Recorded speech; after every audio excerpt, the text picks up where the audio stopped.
Good morning, everyone. I'd like to call to order today's policy hearing on childcare challenges and solutions. If everyone could please stand for the pledge, which will be led by our whip, Tim O'Neill.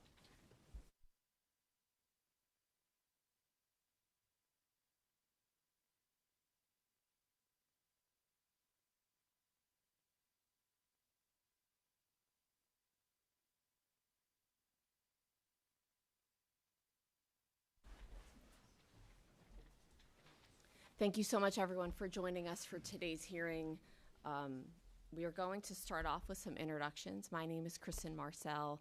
I am a member from Central Bucks, a little bit lower from here, the 178th District, and we are going to go around with all of our members talking a little bit about our districts. Why don't we start at the end with, I can't actually see, our whip, Tim O'Neill. Thank you, Kristen. I'm Representative Tim O'Neill. I'm actually from Washington County, so pretty much as far away on the other side of the state as you could get. Pleasure to be here. Thanks. Representative Doyle Heffley. I represent the 122nd District, Carbon County. Representative Abby Major from the 60th District, Armstrong and Westmoreland counties. Good morning, Joe Hogan, Lower Bucks County. Good morning, State Representative Shelby Labs. I represent the 143rd Legislative District, which we are currently in right here in Bucks County. Good morning, I'm State Representative Kate Klunk. I represent the southwestern corner of York County, and I'm also a Republican chair of the Children and Youth Committee. And I truly want to thank the Policy Committee for having this hearing, because we have been hearing from so many parents and providers about the challenges in our childcare space. So I look forward to hearing what you have to say today. Representative Casey Tomlinson, Lower Bucks County. Good morning. My name is Representative Jamie Barton. I serve Southern Schuylkill County and Northern Berks County. I'm glad everybody's here today. And I'm Representative Marcy Mostello. I represent the 11th District, which is in Butler County. Thank you so much. And we also have our chairman, Jim Struzzi, online, and he is from Indiana. So just wanted to do a few quick thank yous. First of all, I wanted to thank Representative Labs for hosting us in her district in beautiful Bucks County.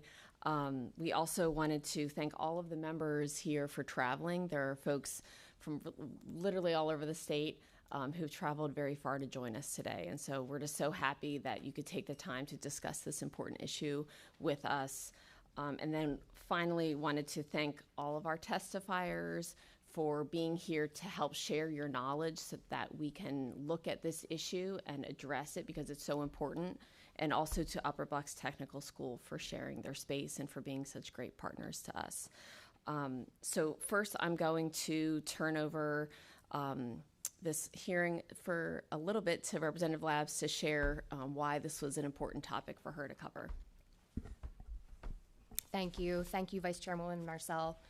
I'd like to thank Representative Hogan for co-hosting this hearing with me today, as well as my colleagues from literally all over the Commonwealth for being here and being engaged in this very important issue. First, I'd like to welcome everyone to the 143rd District here in Bucks County. We felt it fitting to host this hearing here today at one of our outstanding Bucks County technical schools, as the role they play in moving the needle on this issue is crucial. So I'd like to thank the Upper Bucks County Technical School for hosting us today and for being outstanding advocates and for offering programs that set our students up for peak success upon graduation. This childcare issue is not new, and quite frankly, it's at a critical crisis level.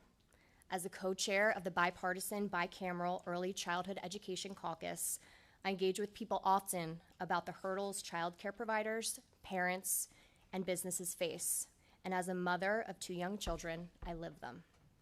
We wanted to host this hearing today to make sure we continue to have this conversation, flesh out these issues, and find places that meaningful policy can take shape. I'm proud to have worked with my colleague, Representative Hogan, on legislation that would create an early educator pipeline by offering dual enrollment opportunities to students attending local career and technical schools and local community colleges, giving students the opportunity to earn an associate's degree and the certifications needed to teach, all by the time they graduate high school, without going into debt. And while this is a good first step, We know more needs to be done to address this crisis. So I want to thank all of our testifiers for being here today and for the valuable knowledge you'll share with us. We look forward to learning more and working with you to develop impactful policy for Pennsylvania. I look forward to hearing your testimony. Thank you. Thank you, Representative Labs. And now we'll hear from Representative Hogan on this issue as well. Thank you, Chair Marcel. I would just like to highlight that the bill that Rep. Labs just mentioned was an idea directly because of Marissa Christie right here from the United Way. So thank you, Marissa, for that. I'm glad I randomly stopped in the Help Center and we had that conversation that day. But I want to thank everyone for being here today because what we're trying to do is better understand the issues so that we can have more actual sustainable solutions that come forward with it. We can't just keep throwing money at the problem thinking that's going to fix it. I've had conversations with some of you. We've heard from other testimony how sometimes 3 different state agencies are regulating you, oftentimes with contradictory rulemaking, immediate things that go into effect immediately that just aren't sustainable when you're just trying to do your job. And from a family perspective now, I am a father of a soon-to-be 9-month-old daughter. I'm living it. My friends are living it. They're making serious decisions that are affecting their household livelihood, their income, and we have to do something about it because it's limiting. People are delaying having children. They may not be having children at all. And if Pennsylvania is going to be a leader in this nation of ours, we have to be putting families first. We have to be making policies that put families first. So without further ado, I'm looking forward to getting into this, and thank you all again for being here. Thank you, Representative Hogan. I wanted to quickly just thank our chairs as well as our whip for being here. This shows how much of an important issue that this is for us. And I wanted to just mention that Chairwoman Klunk has done a substantial amount of work in this area and others as our children and youth chair. And so I just wanted to see if she just had a few remarks to say before we get started. Thank you, Chair Marcel, and to the panel before us, thank you. We've been listening to all of our providers across the state for the past 7 months now since I've taken over as our Republican chair, and our policy committee has made this a forefront issue because we are hearing from parents. We are hearing from providers. We know that this space is in some ways overregulated and just doesn't make sense. So we are here to hear from you about how we can make sense of this for you and ultimately serve our children. Because as Representative Hogan said, we need families here in Pennsylvania. We need to grow this state. We need a sustainable workforce, and we need to be in partnership with you to do that. So we really look forward to hearing from you so we can create bipartisan solutions to really help our families all across the state. So thank you. Thank you, Chairwoman.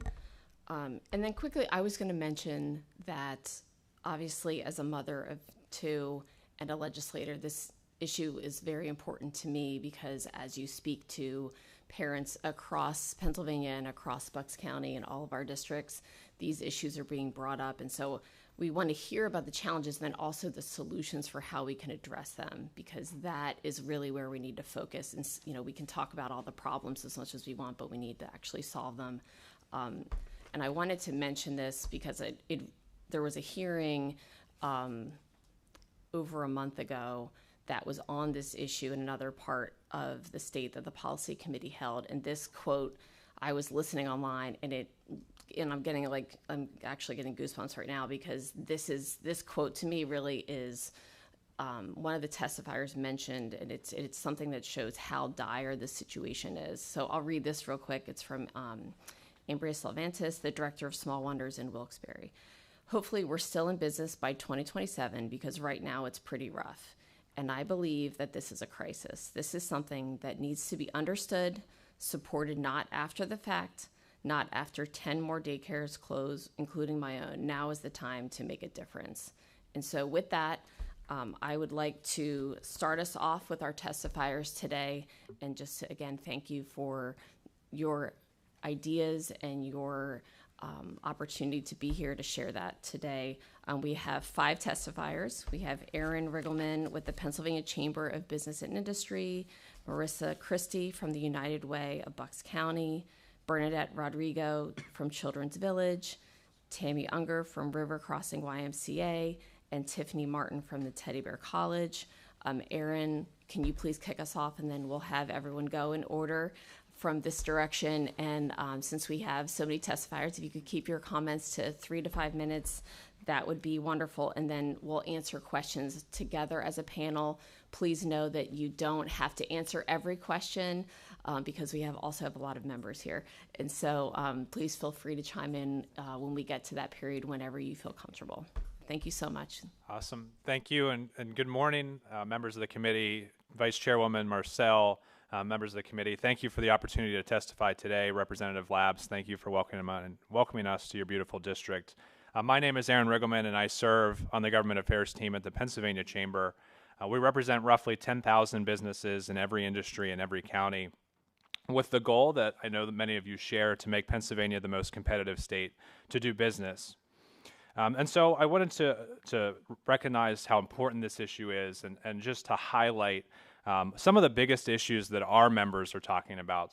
The issue that continues to top the list is the ability to find and retain qualified workers among our members. And the data supports this. Pennsylvania faces a serious workforce challenge. We have 340,000 open jobs, but at the same time, only 66 workers for every 100 open positions, and a labor participation rate that falls behind the national average and our competitive states, our neighboring states rather. And this makes it all the more important that we remove any barriers that are preventing people from entering the workforce. And while we all wish that there was a silver bullet solution, we do know that addressing one issue alone is not going to solve this challenge. But as has been noted in the opening remarks, affordable, reliable childcare continues to be an issue that we hear from our local chambers, from our member companies, of course, and from employees as well. And the data rings true here. Pennsylvania loses $3.4 billion annually in lost productivity and tax revenue due to childcare challenges. And employers lose about $2.88 billion from missed work, turnover, and reduced productivity.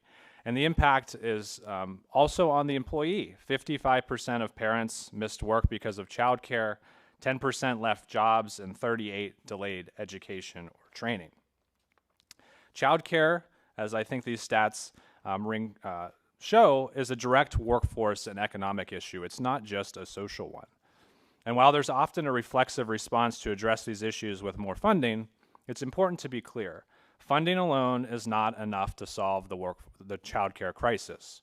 Childcare providers are small businesses, and they're facing the same cost drivers that more traditional industries are. We need a comprehensive approach to address these cost drivers. So I thought I would quickly highlight a couple key buckets of policy areas that we think can be addressed as we address the childcare challenge. Starting with staffing. The workforce crisis remains one of the most pressing challenges facing providers. Many programs simply cannot enroll additional students because they lack the qualified staff to meet state-mandated ratios. To address this, Pennsylvania should modernize credentialing requirements to recognize not just formal education, but also relevant work and life experience, including parenting. In today's tight labor market, excluding capable, experienced individuals from the workforce only deepens shortages. The second bucket is regulatory challenges. In addition, regulatory hurdles continue to burden providers and slow the growth of childcare availability. Licensing and permitting processes are often slow, confusing, and duplicative, causing frustration and delays. To address these challenges, regulations must be clear, consistent, and I think most importantly, developed with the active input from providers on the ground. Without provider involvement in crafting regulation, well-intended rules risk becoming unworkable in practice, ultimately limiting childcare access at a time when demand is growing rapidly. And finally, I think an issue area that has become increasingly an issue that is more pressing as of late, but often untalked about, is insurance costs. Even the best staffed and most efficiently regulated childcare programs cannot survive without affordable, reliable insurance coverage. Liability insurance premiums for childcare providers have risen sharply over the last number of years, with some programs facing double or triple-digit increases and others unable to secure coverage at all. This is not a theoretical problem. Without liability insurance, providers are legally prohibited from operating. Pennsylvania must take meaningful steps to address this crisis, including capping non-economic damages, reinstating the Fair Share Act, and ending venue shopping practices that drive up settlement and premium costs. Without legal reforms to stabilize the market, no amount of staffing support or regulatory improvement will keep providers' doors open. In closing, these challenges are deeply interconnected. Childcare and workforce issues cannot be solved separately. Expanding childcare access is essential to strengthening Pennsylvania's workforce and economy. Achieving meaningful progress requires more than funding. It calls for thoughtful, practical reforms and strong collaboration between the public and private sector. Thank you for your time and listening to my testimony. I'm excited to answer questions, and I'll pass it over to Tam. And thank you so much, Aaron. I wanted to briefly just mention that Representative Malou McKenzie has joined us. Just wanted to welcome her to the hearing as well. And please go ahead, Tammy. Good morning, and thank you, Vice Chairwoman Marcel and members of the committee. I appreciate the time today to testify on behalf of childcare regulations in our Commonwealth. Before I get to my why story and a little bit about our why, thank you. As a parent of 6 children who got her career started in childcare because of the cost of childcare more than 20 years ago, I appreciate it. And I also appreciate the opportunity that you are affording my 9th grader at Lehigh Carbon Career and Technical School, who will be entering a teacher education program this fall with the anticipation of dual enrolling in 11th grade. So that is very exciting to hear. But my name is Tammy Unger, and I currently serve as the branch director at the Allentown YMCA. I'm part of the larger River Crossing YMCA, and in my role, I have direct oversight for our early childhood programs and our school-age programs through our Allentown branch.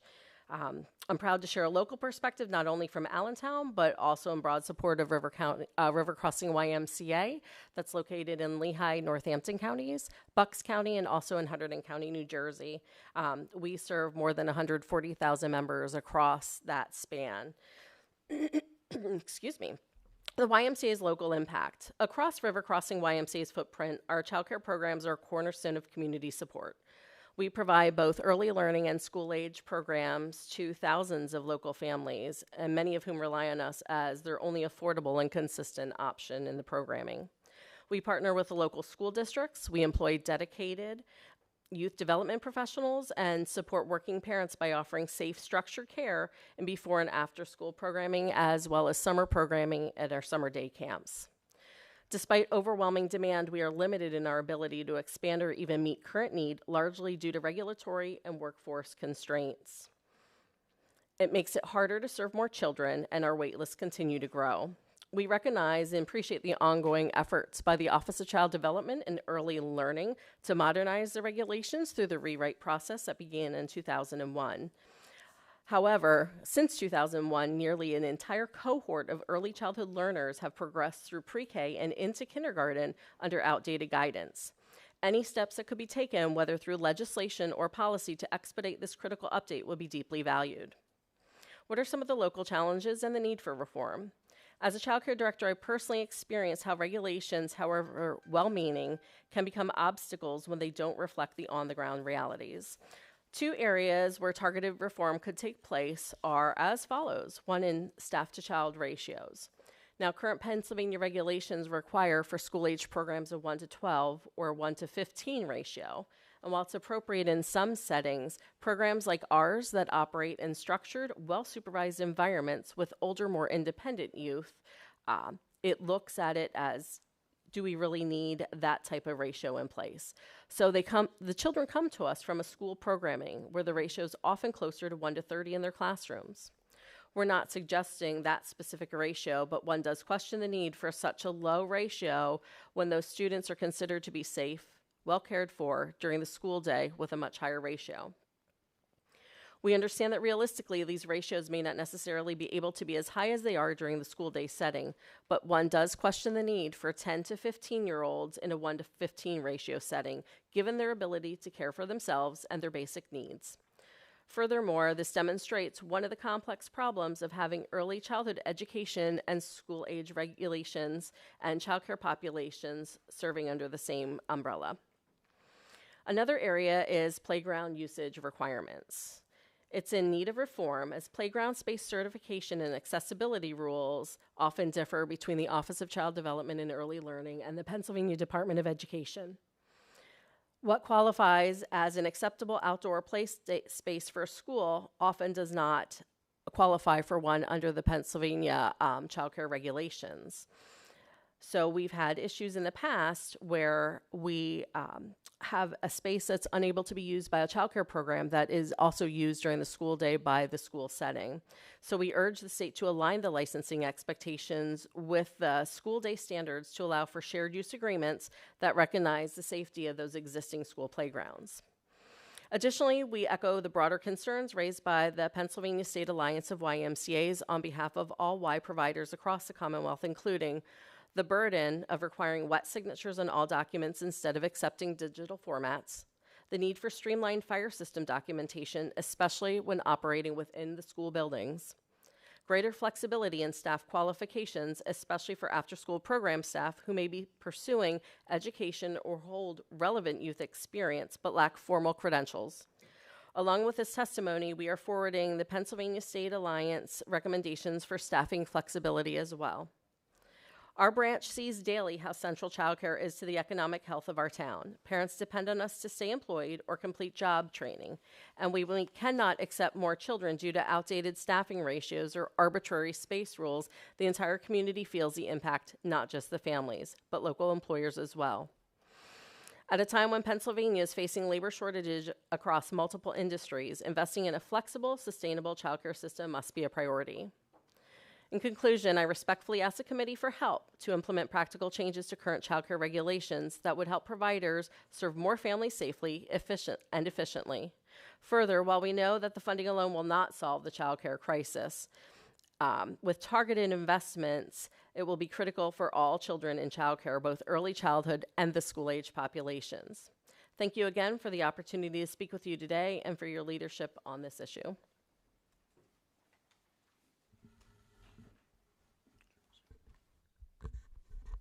Good morning, and thank you for the opportunity to speak today, and thank you to Representative Tomlinson and Hogan for inviting me. My name is Tiffany Martin, and I've worked in the field of early childhood education for celebrating 20 years this year. I am the owner and director of Teddy Bear College Preschool, a Star 4 program in Lower Bucks County serving more than 50 families.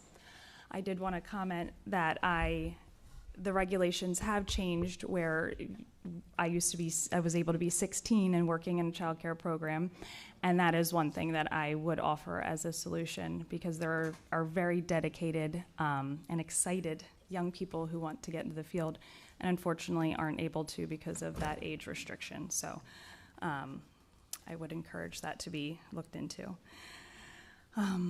I also serve on the board of the Bucks County chapter of Panacea and facilitate the Directors Focus Group, where I hear directly from fellow leaders in the field who have the same concerns I'm here to bring to you today. I have been fortunate to recently have a very consistent and dedicated team, but that hasn't always been the case. Not because they weren't happy, but because they could not survive on the wages that we were able to offer. And as many of you know, that story is far too common. Classrooms aren't able to open if there's no staff. If there's no staff, families can't have consistent childcare, and the cycle continues. The staffing crisis in early childhood education isn't new. It's ongoing and getting worse. We're dealing with constant turnover, a shrinking applicant pool, and rising expectations.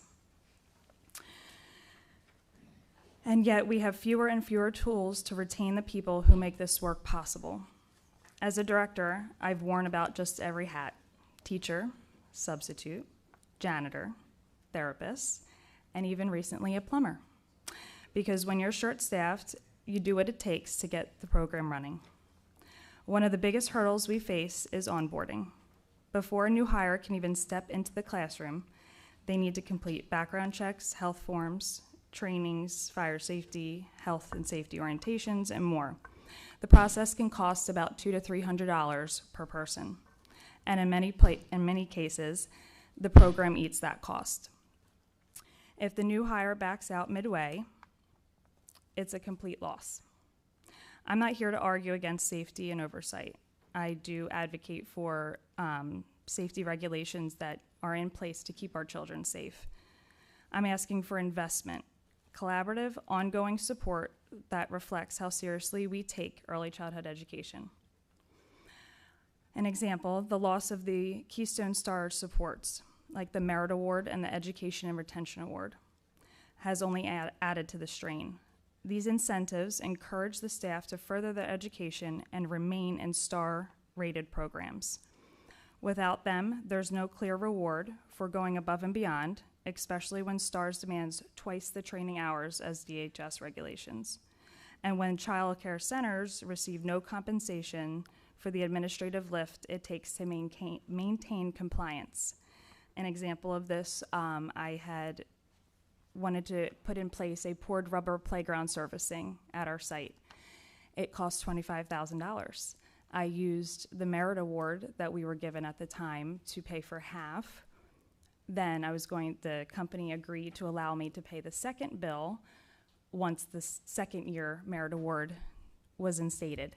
Well, that was the year that they decided to completely cut the Merit Award. Therefore, we had to fundraise $12,500, which if you have children and you've fundraised, it's challenging at times. So that was extremely disappointing. On top of that, for-profit centers like mine are often excluded from grants, subsidies, and pilot programs, even though we serve the same children and face the same challenges as our nonprofit peers. I've tried to join incentives that require 25% subsidy using, say, ELRC, but I'm still at 12.5%. Why? Because ELRC families have 30 days to find a qualified program. And my wait list, I have a wait list. So therefore they can't wait and then either find another program or lose their eligibility. The system is not working the way it was designed. Meanwhile, directors like me are constantly recalculating tuition, trying to keep up with staffing costs and increased requirements. We raise prices to stay with competitive wages, and families are bearing the burden. It's a cycle that's burning out leaders and pushing potential educators away from the field. The bill proposed gives me hope because it's a scholarship for service model has the potential to change lives. Our future educators of the children that they'll teach and the directors who are desperate for reliable support.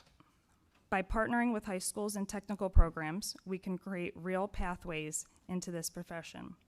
And by offering funding up front, we remove one of the biggest barriers that keeps passionate people from entering the field.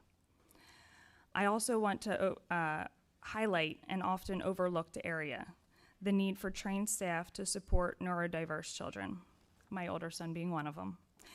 We're seeing rising diagnosis in preschoolers, ADHD, autism, sensory processing disorder. There simply aren't enough professionals with training or the bandwidth to support them. A strong pipeline of educators must include training in inclusive practices and trauma-informed care if we truly want to meet the needs of all learners. I will leave you with this. For every dollar invested in high-quality education, early childhood education, society gains between $7 and $13 in return. That's reduced crime, higher earnings, and stronger families. Our children deserve stable, educated, supportive caregivers, and our educators deserve a career path that's affordable, achievable, and respected. Thank you again for your time and for considering real, lasting solutions for this field.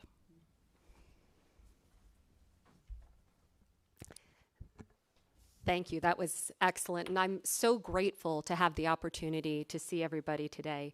My name is Marissa Christie. I'm the president and CEO at United Way of Bucks County. Our stake in access to high quality early childhood education includes providing both privately and in partnership with the state at least 450 students every single year with pre-K scholarships.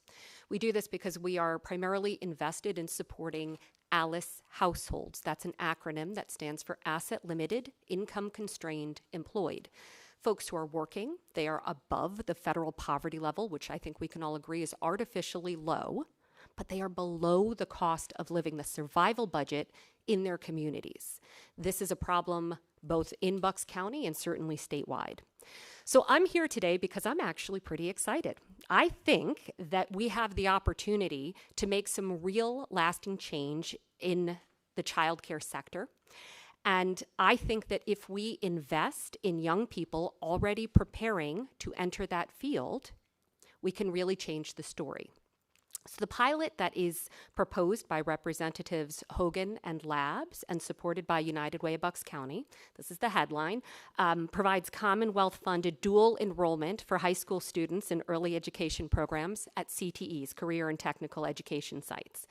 That would help them earn college credits towards an associate's degree in early childhood education through their local community college, in our case, Bucks County Community College. But in exchange for that dual enrollment tuition support, we would ask graduates to complete 2 years of paid work-based learning at licensed child care centers that serve low and moderate income families. So by leveraging existing programs, most of these students will be able to complete bachelor's degrees with little to no debt. This is a smart solution, it's a scalable solution, and it's one that really helps to address that childcare crisis. So you've heard from some of my colleagues, and I'm just going to note a couple of key considerations here. When we talk about why is Pennsylvania's childcare workforce collapsing, it really does come down to what centers can afford to pay versus what people can afford to live on. Last year, we had about 25,000 childcare vacancies that forced the closure of over 930 classrooms. That's over 3,000 children without access to early education and care. In Bucks County alone, we're talking about 92% of childcare providers reporting difficulty hiring teachers and staff. 85% had unfilled positions in 2024. What happens then is that directly impacts working parents in general and low and moderate income working parents in particular. Unreliable childcare disrupts parents' attendance and productivity. We heard that earlier, that there is a cost burden to every employer for every parent who cannot get to work or who gets to work but can't focus because they're texting to find out who's going to pick up their kid now if the child care center has to close early. We're talking about a per parent cost of unreliable childcare of over $1,600, right? So that is what the employer is bearing when parents have unreliable childcare. We have the opportunity to help address this. And one part of the solution here really can be this pilot that takes high school students enrolled in early learning, helps them earn college credits. After graduation, as I mentioned, they would spend 2 years of paid work-based learning serving in their community at licensed sites. In particular, we'd want to have them in licensed sites with high numbers of low and moderate income families. Now, with additional programs already available, and we're talking about tuition reimbursement that can come through pre-K counts for pre-K counts providers, we're talking about scholarships through Teach, through Rising Stars. These are already programs in existence. We would want these students to take advantage of those so that they continue working towards their bachelor's degree. Our objective here is to reduce the debt for those students who want to enter the field. They'll go in qualified, excited, competent, ready to serve.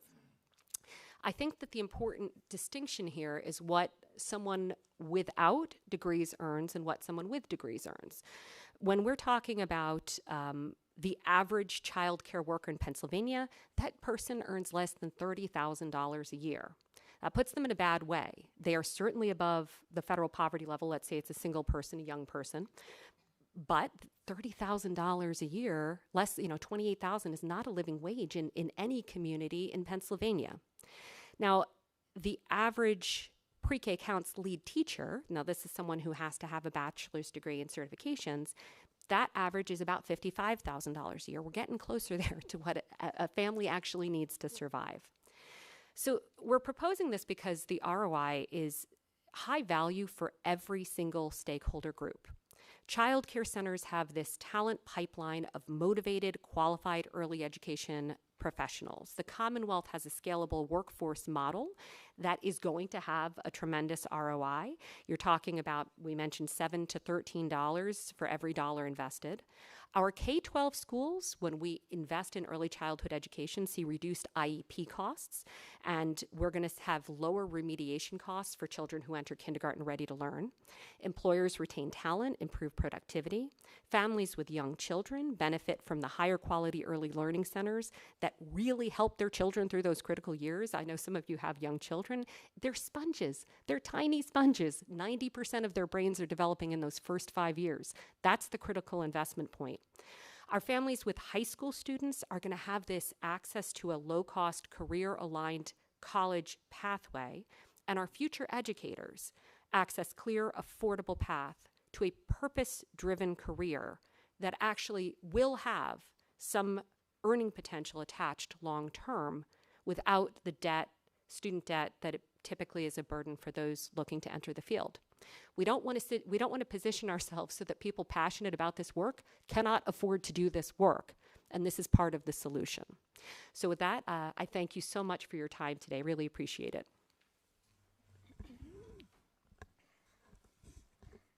Good morning. My name is Bernadette Rodrigo, and I serve as the director of Children's Village in Doylestown.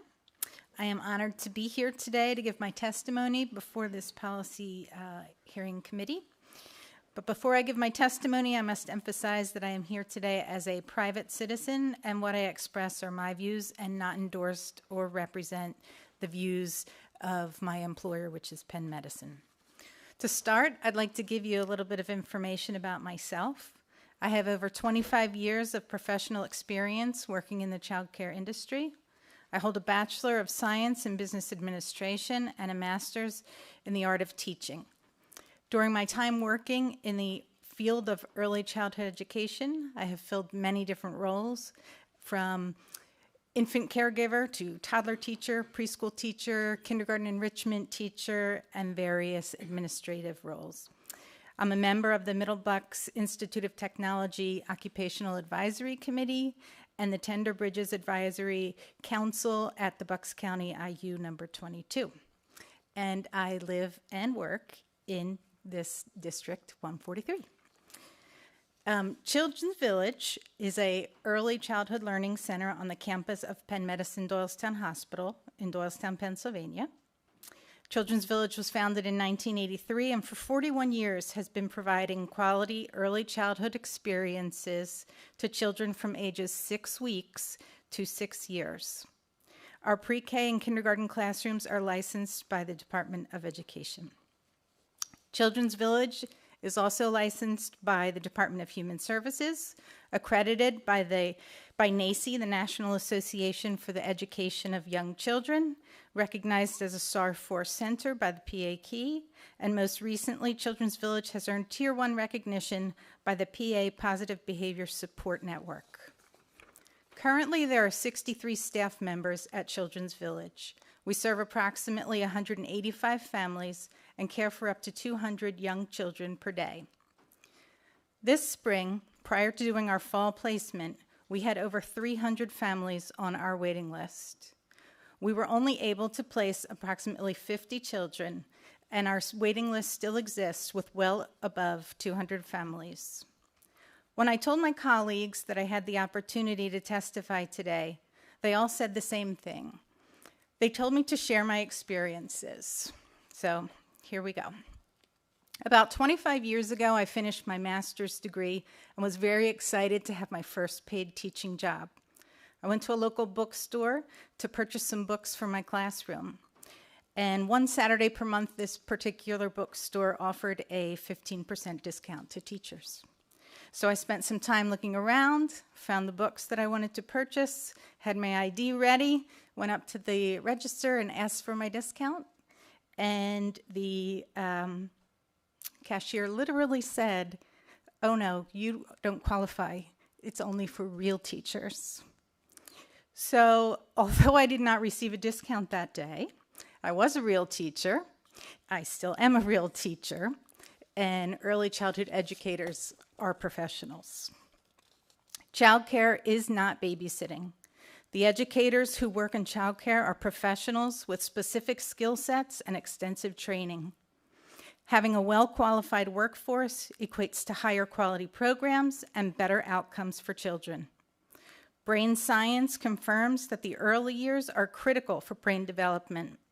Highly qualified early childhood educators create nurturing, stimulating environments that support school readiness, social, emotional growth, and long-term success. Research shows that higher teacher qualifications are linked to better child outcomes. The child care industry has reached a crisis level in terms of staffing. During the past 10 months, our center has had a weekly average of 6 vacant positions, including 3 lead teachers that we've been searching for a full year. It has become increasingly difficult to hire staff. Our center has a starting salary of $16 per hour, which is above the average. And the most common reason people turn down our job offers is the salary. The average salary for childcare workers in Pennsylvania is $15.15 per hour. Under $32,000 per year, this is not a livable wage in any of Pennsylvania's 67 counties. If we want qualified teachers in every classroom, we must make early childhood education a viable, respected profession. One of our teachers has worked for us for 25 years. She holds a bachelor's degree in education and is certified to teach by the Pennsylvania Board of Education. Last year, her husband retired from his career. He took an entry-level part-time job at a local grocery store. It required little education or experience, and they both ended up earning similar hourly rates. As a certified teacher, this employee would make more than double that salary, the salary she's earning at our center, if she worked as a kindergarten teacher in the public school system. Many childcare teachers are anxiously waiting to see if the funding for a new recruitment and retention program passes the state Senate, because they need the retention funds to pay down their debt or to cover unexpected expenses that they cannot otherwise afford. Pennsylvania families who leave their children in the care of early childhood educators want to know that their child is safe, nurtured, and has the experiences needed to learn and grow. How do we make sure that this happens? The answer is a well-trained professional workforce. The innovative pilot program proposed by Representative Labs and Representative Hogan is a great start. A training pipeline creating the next generation of early childhood educators would help increase the number of early childhood educators who enter the workforce without compromising the quality that families deserve. A dual enrollment program would allow career and technical education students to enter and remain in the workforce with an associate's degree as soon as they graduate high school. Yes, it is true. It is difficult to find qualified staff. The problem facing the childcare industry, the problems are complex, and there is no one easy answer. However, the answer is not to lower the standards. Regulations are based on expertise and standards established by organizations such as the American Academy of Pediatrics and reflect best practice around health and safety. These health and safety rules are no different in premise than those that hospitals or nursing homes need to follow in order to ensure the safety of those in their care. Regulations aren't what's causing the childcare staffing crisis. The lack of a living wage is the reason. That is why the childcare recruitment and retention program is a must for 2025, 2026, the state budget that is before the Senate. We are not going to retain and attract teachers to this field without being able to offer a competitive wage. We are all here today because we care about Pennsylvania's children and families. We know from decades of research that the early years of a child's life are a critical window for brain development, social emotional growth, and foundational learning. During this time, a highly qualified, well-prepared teacher is not just beneficial, it's transformative. Thank you for giving me your time and attention. It's been an honor to speak today. Thank you so much. Thank you to everyone for their very valuable testimony. I think that all of you really helped us to gain a better understanding of where reform might be needed, some ways that we can be helpful with our solutions to better support families across the Commonwealth, child care providers, and then obviously investing in our students and our next generation of educators. So just wanted to thank you all. I also wanted to thank my colleagues, Representative Labs and Hogan, for their bill for the dual enrollment pilot program. I think that's really a great piece of legislation and something that really it's a good take on maybe a way that one of the ways. I know there's so many things that we need to address, but just wanted to thank my colleagues for introducing that legislation. We're going to move to questions now, and we're going to start off with Representative Hogan.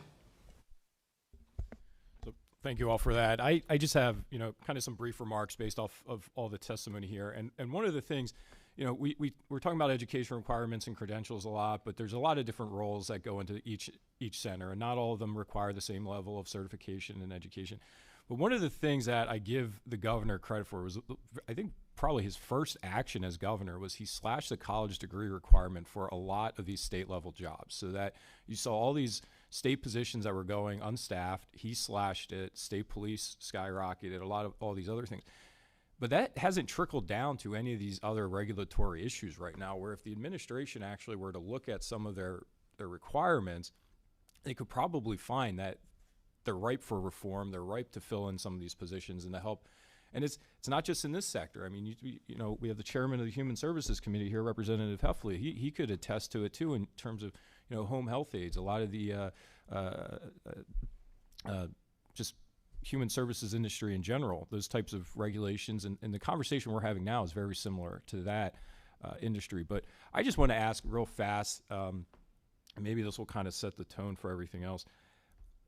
Have any of you, when you've interacted with the regulators and the rule makers in Harrisburg, have any of those individuals been in the industry? Have they been directors? Have they ran their own operation? Or have they actually, do they have lived experience dealing with what you guys deal with? I would like to answer that because I recently have had a state licensing representative who was a director for over 15 years.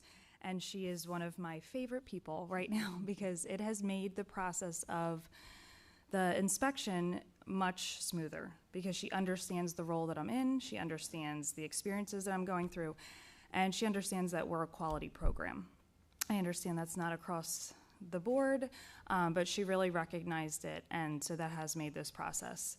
I also hosted a director's meeting with the Deputy Secretary of OCDEL, and she also was a program director, and I felt like I could really relate. But she was newer to her role at the time and still is, so I think there's a lot to be gained there. But I do think it's extremely important for people who are in those positions to have the experience, which is why I do feel like I am a better director for it because I worked my way from aide to teacher to assistant director and director. So I do feel like that's valuable.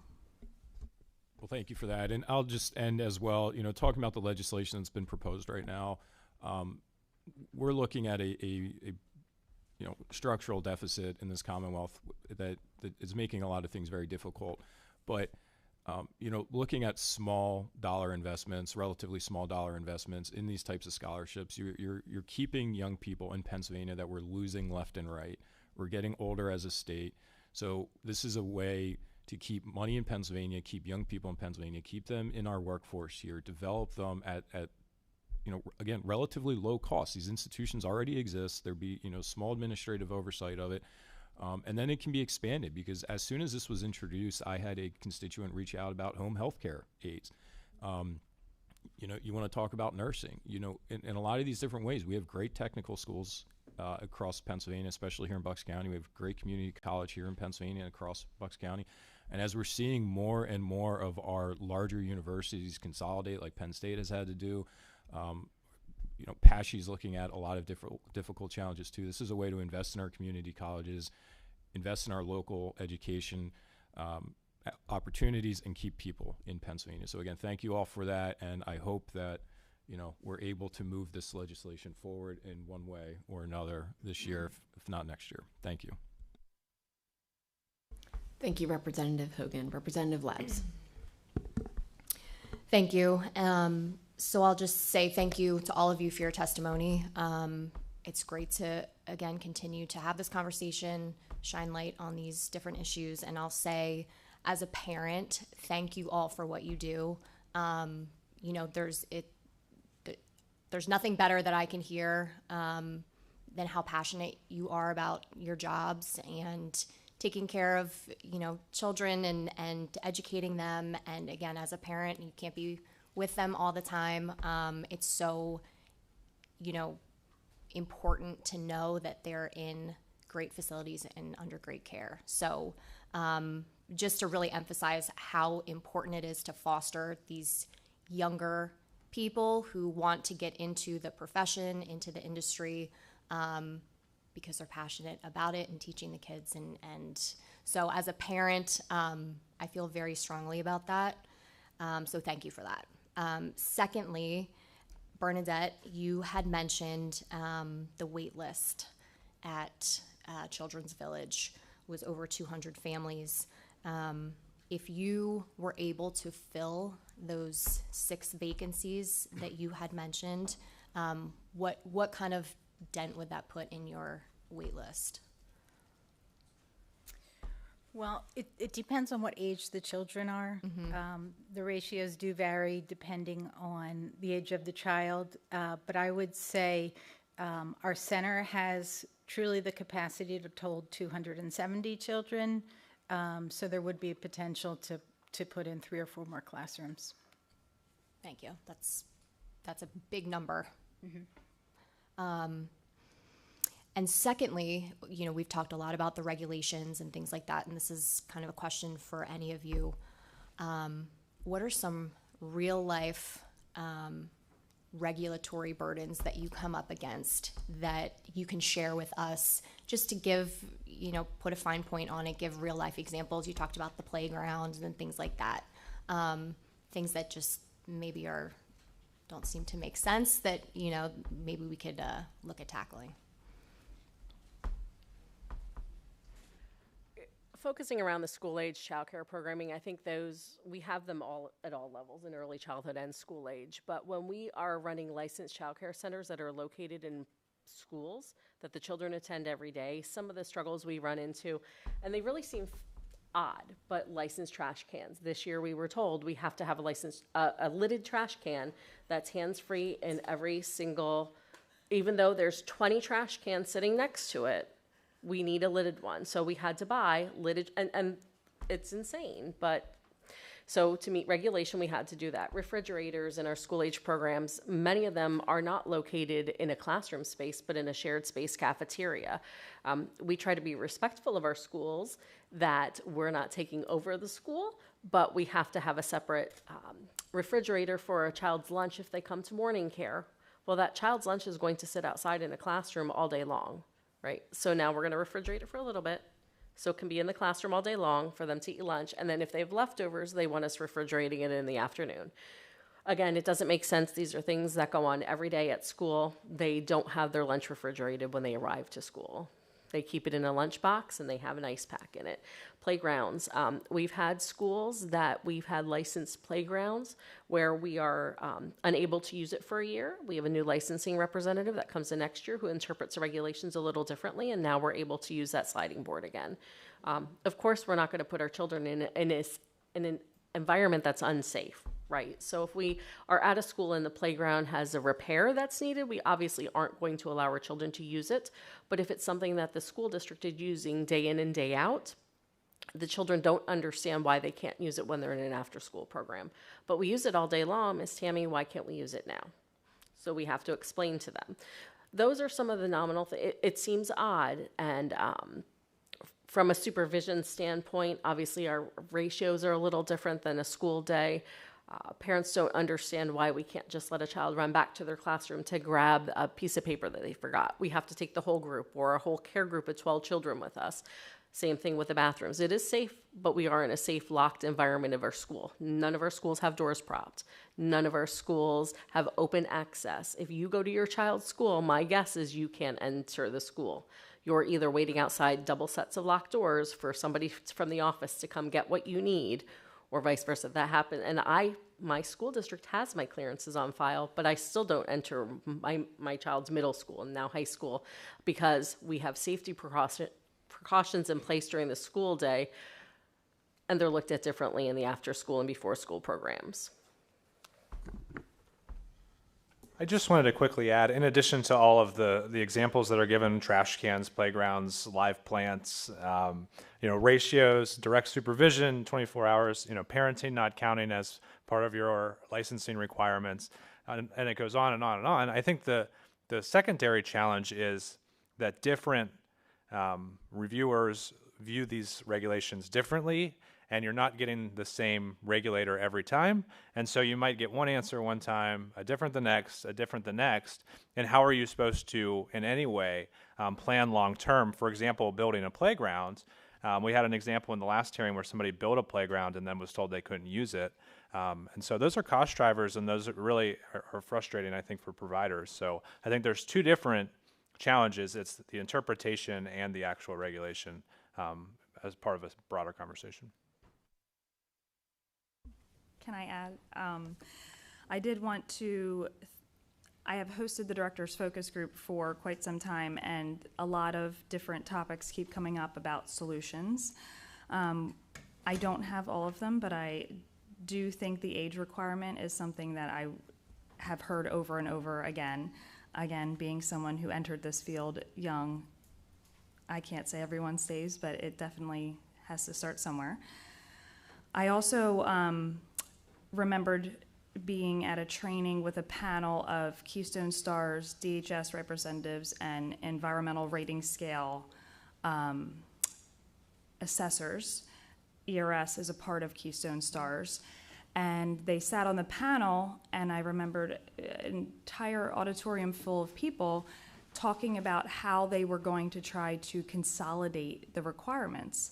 And I don't know the final product of that. I don't remember hearing what came of that, but I was excited because we do have, as Representative Hogan stated, we do have sometimes 3 inspectors coming in at different parts of the year, and that's prep time. Not that we're not prepared, but it's still administrative time. I still have to leave what I'm doing to make sure that everything's running smoothly. And now that Star 1 is automatically, if you're DHS certified, you're automatically a Star 1, which is starting to bridge that gap. I still feel as though that Keystone Stars is no longer holding the incentives and the enticement and the motives to continue going on, because there is families that I think the program's been around, over 15 years. I think it's been 15 years. And I don't have families calling me and saying, oh, are you a Star Center? Even though I jump through hoops to make sure that we are Star 4 and that we are meeting every single requirement. And now even the ERS assessment, it was like, here's state inspection, here's Stars. State is a breeze. Now Stars, I'm shaking. Now the ERS assessment is a meeting, a Zoom meeting. That is the, are you doing this? Great. Are you not doing this? Let's develop an action plan. There's no accountability, which is a lot less work for me, which is great, but what's to say a Star 2 center from a Star 4 center? I'm still doing all the required work, but the accountability isn't there. So I feel like the program, although good intentions, is not moving with the times of the field. So, and then I think I had mentioned the plants is another, I had talked with my state representative, found out that it is a requirement that has been all along that you cannot have poisonous plants in a child care center. However, there must have been an announcement, one of those announcements that goes out and says, make sure you're doing this by tomorrow. And I had a colleague of mine who had bushes around the program, and they were told they needed to remove them, which would have costed over $3,500 to remove. So again, I understand things happen, and that's why things are put in place. However, circumstances that the program's been running for X amount of years with these bushes in place and nobody said anything, and now it's an issue. This is where the discrepancy in the state, regulations. So that's what I wanted to add. Thank you. Thank you all for that. I just think hearing those examples, helps us, and it helps to see, real life what you guys are dealing with. So again, thank you for your testimony. Really appreciate it. Thank you, Representative Labs. Representative Barton? Thank you, Madam Chair, and thank you all. We we get to learn a little bit more of your industry, your passion, and understand things. And let me just share with you that all of us, we are, our backgrounds are not necessarily in childcare, although many of us are mothers and fathers.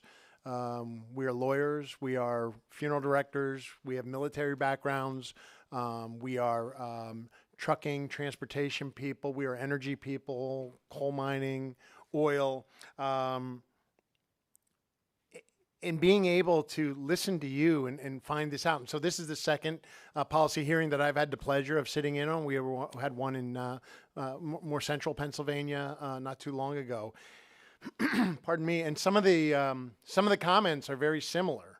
Aaron, you spoke about some very cut and dry things. Staffing, regulatory challenge, rising costs of liability insurance. And look, coming up with problems is easy, isn't it? It's the solutions that elude us and we struggle with. I think, Tammy, you zeroed in on, pardon me, some more specifics in child reform. In reform, the staff-to-child ratio is real instances, right? The playground that usage, and that's something that comes up too. I think, Aaron, you referenced it in the last hearing we had. Somebody donated, a family donated a playground, and it was, they researched and made sure that this playground met every specification.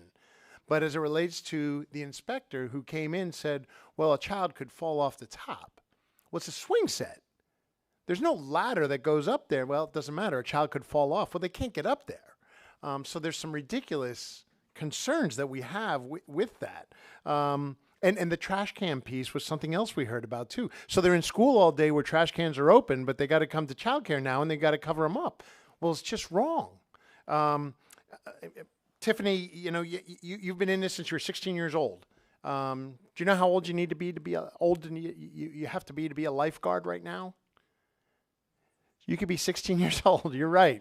Now, if that lifeguard, right, can save people's lives, right, wonderful young man or young woman working at a public pool that wants to save people's lives says, hey, I'd like to be in childcare. They want to come to you and you say, I'm sorry, I'd have to, I'd have to pay somebody else to be here for you to be here, which is just crazy when we think about that. And the actual dual enrollment that Representative Labs and Representative Hogan spoke about, and we spoke about that more towards the end, is a real good sense solution of getting people. And look, caring for our most precious resource, our children, it's not an occupation. It's an actual ministry that you do, and we're blessed to have people like you. Bernadette, you continued with the continued struggles, but spoke of this pilot program as something that could be helpful. And I think one of the things I just want to share with in support of this pilot program is when you take your core competencies, right? Your God-given talents, and you take your passion and you put them together, magic can happen. And we're not giving children a chance to do that. When we say there's age restrictions, when we say if a child has to go to a bathroom, we got to shut down everything to bring more people into the classroom because of that craziness. So I really don't want to. I don't have a question. I just want to thank you for sharing with us all these specifics, so we can then move and better help you and better serve, because we don't do this every day. While we've experienced, many of us in our own children, we need to hear from you on these issues, and I thank you for that. And I'd like to make a comment. So I think there are two different things we're talking about here, because we're talking about school-age childcare, and we're lumping that together with the care of a child who's 6 weeks old. So I saw the chuckles about the lids on the trash can. So if I have 23-year-olds in a classroom with 2 teachers, which is the 1-to-10 state ratio now, and I have an uncovered trash can in the bathroom, the 2 children with autism, the other child with a learning disability, guess where they're going? They're going to that trash can. So there are rules in place for safety. School-age children are very different from children who are younger than school age. So in my point of view and in my experience, I have worked in an after-school program as well in a Central Bucks elementary school, and those children were independent. Did they need a covered trash can? No, they did not. But if you're working with infants, toddlers, preschoolers, you do need those regulations, because as Tiffany mentioned, it's harder and harder to get support for children who have special needs, who fall on the autism spectrum. And guess what? They're in those classrooms. Some are diagnosed, some are not diagnosed. And if you don't have these very basic safety measures in place, you are asking for trouble, because bad things can happen. Infants. You see infants, you go into a child care center, and you can tell the quality of the center by the number of infants who are sitting in a bouncy seat. Well, guess what? A child falls asleep in a bouncy seat. That's how SIDS happens. Their airway gets blocked. If you fill a classroom with 16-year-olds, they might not be able to respond to an infant's signs of distress. They may not be able to interact appropriately with children with special needs. Now, can a 16-year-old be in a classroom and help and work? Yes. Can they be there unsupervised? I would say no, because this is critical. If you're a parent, you know what it's like to be with one infant who's crying, needs to be fed, needs to sleep, needs a diaper change. Well, in Pennsylvania, the ratio for infants is 1 to 4. So you times that by 4, and you're in a classroom all day. Who do you want in there with the babies? Who do you want in there? A very young person with little experience and little training? I don't, because those babies deserve more than that.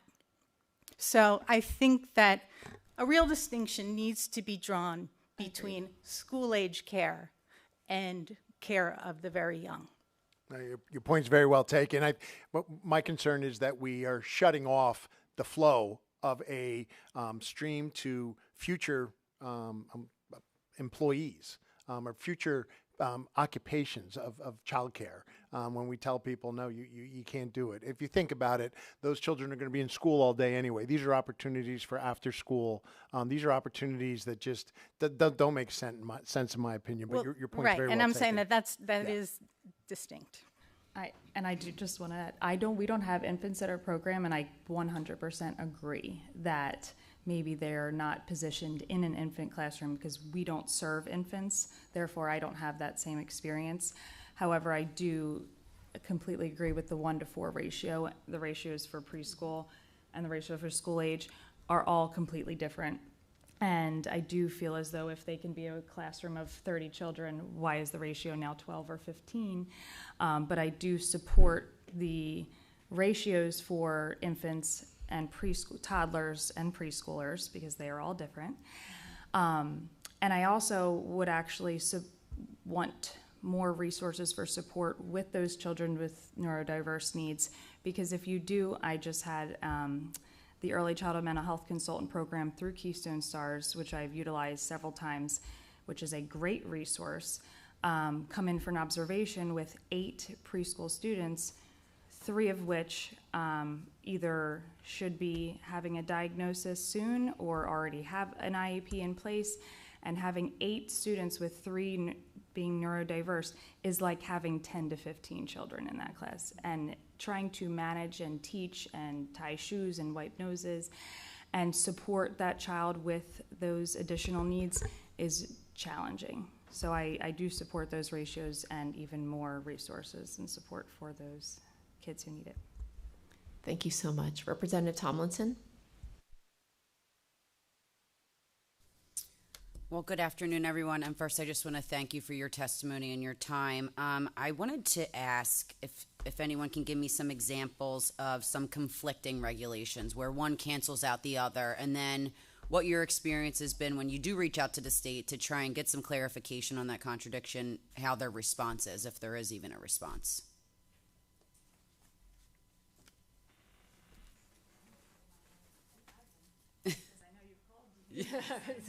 Yeah, I don't feel like that's something that I've experienced, because what you need for licensing for DHS is largely safety, right? They just want to make sure you have the absolute minimum for safety. And then when you go beyond there, what Keystone Stars is asking for is, okay, you're safe now. You've got what you need to be open and operating. Let's see how you can advance up the ladder for quality. So there is the environmental rating scale, which can be used to measure the quality. 1 being the lowest score in an area, 5 being the highest, I believe, 7. So basically, if you meet what you need for a license, you're going to score 1, right? I mean a 2, because 1 means you have no safety in place. 2 means you've got the basic safety requirements in place. So that's what DHS is saying. They're saying you're there with the basic safety requirements in place. Beyond that, the quality initiatives used to be tied to money for schools.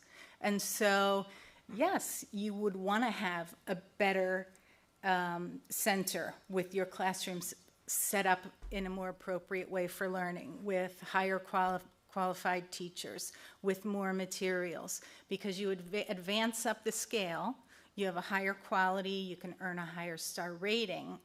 But when the program initially came about, that came with merit awards. So you've reached this level of quality, you get this number of dollars to put into your program to keep going.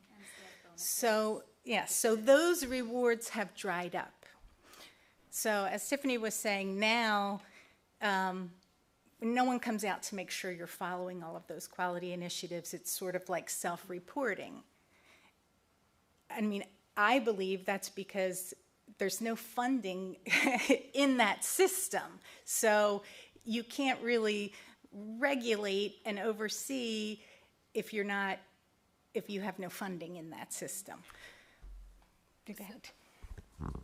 I'll just note, so this is not, this is really specific to publicly funded programs, and I can tell you, and I'd be happy to forward you the same letter that we sent to Representative Stats, who helped us navigate this, where we ran into a problem. So our objective as the largest pre-K counts provider in Bucks County is to make sure that for low and moderate income working families, they are not more than 15 minutes away from high quality early childhood education for their kids. That's our job. We found a location, upper part of the county, where we needed to add another site. We were ready to go. And the long and short of it is that there were some conflicting terms between what we needed to get the quality ranking that we required to get the pre-K counts funding. So the dynamic here that was tricky was we had a set number of days to demonstrate this quality ranking for the purpose of pre-K counts funding. And 100% of the kids in that classroom were low and moderate income and would be receiving pre-K counts covered tuition. But the clock didn't start on that until the day the kids came in. And then there was basically just a date conflict between, okay, we can't do this until you've been in operation for X number of days, but also we have to do this before you've been in operation for X number of days. And so we were really kind of mired in this catch-22 that was going to mean we couldn't open a program. We had high quality providers. We work with a team from Lifespan. It was being provided inside a public school building. We had all, again, we're not we're not new to this. We know what we're doing, but it really ended up jamming up the whole system, and then complicated by the fact that they couldn't dispatch someone to come out and visit the site as quickly as we would have needed. So we have the funding ready, we were approved, we have the pre-K counts funds, we're good to go. And then all of these little pieces of not more than 90 days, but less than 60 days. And it can be a little wonky, if I'm honest. And I'd be happy to provide the same letter because his team was the one who shook loose the logjam for us. To add to that, we've seen some, not necessarily that the regulations always conflict with each other, but it's the interpretation of the regulations that we've seen. Now, at River Crossing, we're across multiple counties, so we touch a lot of certification representatives. In my programs alone, we have generally 5 different representatives visiting our sites. So there's generally a touch base point each year, or a hot point, that the certification representatives like to focus on when they're doing inspections. Sometimes that's due to the nature of a violation at a site or death, unfortunately, that their heightened sensitivity on certain pieces. But one of them, what we came across a few years ago, was passed down through CPSL and the National Sex Offender Registry for New York State that we're required to have in Pennsylvania, but there was no guidance on how we were to get that, right? So we're told we were cited because we didn't have this check in hand, but there's no physical check to do. We didn't know. We had to call New York State and find out how we can get this check because none of our certification representatives could provide us that guidance. Those are some of those frustrating pieces when we're trying to meet regulations and follow compliance, but we don't have a clear set of guidelines to do so, but a list of here are the requirements from every other state that you can find out for yourself. It does make it a little bit more challenging, a little bit more difficult. That's how the trash cans came about. It seems like a silly thing, but one of our sister sites was inspected, had this regulation. We called our licensing rep. They said, yeah, we're looking at that now. We said, okay. So we had to go out and buy 20 garbage cans. We see that very consistently. Now, I will say the Department of Human Services has come through with a certification checklist over the past few years that's very transparent, that the licensing reps use when they do inspect us, so we can see what they're looking at. It's just a matter of what they're honing in on or how they're interpreting some of those pieces. So there's been progress for sure, because we now have this wonderful checklist that's multiple pages long that we can physically absolutely see. They're going to go through every item line by line by line, but it's what they're honing in on each of those times that they come out that can be a little confusing for us to navigate, because sometimes they just change how they're interpreting it.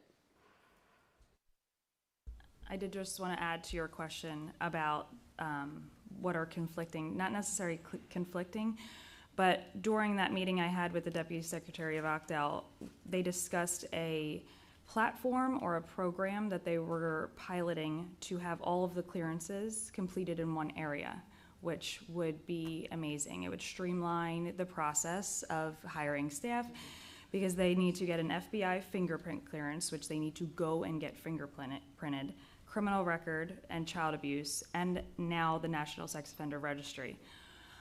They have lowered the price slightly, which has been helpful, and the NSOR is free. However, it's for clearances before they are allowed to be working with children. So the fact that they were going to come up with a system that would be streamlined in one area, from my understanding, it had some kinks that were not necessarily worked out, and I still have not heard as to what came of that program. So to me, that would be a huge support if that program or that concept could come to life. Thank you very much. Thank you, guys. Well, again, it sounds like we have plenty of work plenty of work to do here on our end, and hopefully we can find that happy medium between common sense and necessary regulations. That would be good. But again, thank you for your testimony and your time. We really appreciate it. Thank you, Representative Tomlinson. Representative McKenzie. Thank you all for being here. I am probably the only teacher up here. As a former public school teacher, and then soon after that, I became a mother. This was about 50 years ago. So I knew from that moment on that finding reliable childcare for a lot of people was extremely challenging.